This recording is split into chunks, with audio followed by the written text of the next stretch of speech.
শেখ হাসিনার মামলায় সাক্ষ্য দিতে ট্রাইব্যুনালে হাজির নাহিদ ইসলাম। ছাত্র জনতার অভ্যুত্থান ঘিরে মানবতা বিরোধী অপরাধের মামলায় সাবেক প্রধানমন্ত্রী শেখ হাসিনা ও সাবেক স্বরাষ্ট্রমন্ত্রী আসাদুজ্জামান খান কামাল সহ 3 জনের বিরুদ্ধে সাক্ষ্য দিতে আন্তর্জাতিক অপরাধ ট্রাইব্যুনালে গেছেন জাতীয় নাগরিক পার্টির আহ্বায়ক নাহিদ ইসলাম। বুধবার 17 সেপ্টেম্বর দুপুরে ট্রাইব্যুনালে যান তিনি। এ মামলায় নাহিদ ইসলামের সাক্ষ্য দেওয়ার কথা ছিল মঙ্গলবার 16 সেপ্টেম্বর। ওই দিন তিনি ট্রাইব্যুনালে উপস্থিত হন। তবে মাহমুদুর রহমানকে টেস্ট ডিফেন্স আইনজীবীর জেরা শেষ না হওয়ায় নাহিদের সাক্ষ্য গ্রহণ সম্ভব হয়নি।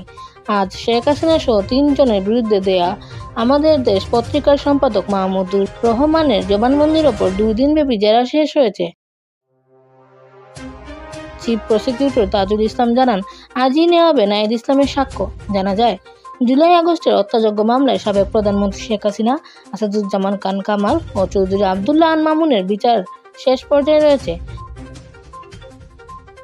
জুলাই গণ-অভ্যুত্থানের অন্যতম সংগঠক নাহিদ ইসলামের সাক্ষ্য গ্রহণের মধ্য দিয়ে শেষ হচ্ছে এ মামলার সাক্ষ্য গ্রহণ অধ্যায়।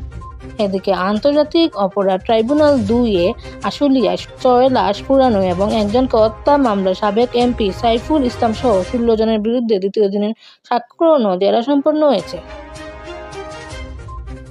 অপরদিকে শেখ হাসিনার আরও 2টি লকার জব্দ। অগ্রণী ব্যাংকের প্রধান শাখায় সাবেক প্রধানমন্ত্রী শেখ হাসিনার নামে থাকা 2টি লকার জব্দ করেছে জাতীয় রাজস্ব বোর্ডের গোয়েন্দা সেল। বুধবার 17 সেপ্টেম্বর এই লকার জব্দ করা হয়। সিআইসি থেকে জানানো হয়েছে, রাজধানীর দিলকুশায় অবস্থিত অগ্রণী ব্যাংকের প্রধান শাখায় সাবেক স্থানীয় কার্যালয় শাখা। সাবেক প্রধানমন্ত্রী শেখ হাসিনার 2টি লকার রয়েছে। লকারের নম্বর 2টি 751 ও 753।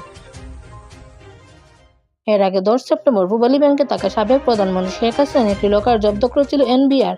এখনো পর্যন্ত সব মিলিয়ে অগ্রণী ও পূবালী ব্যাংকে থাকা 3টি লকার জব্দ করা হলো।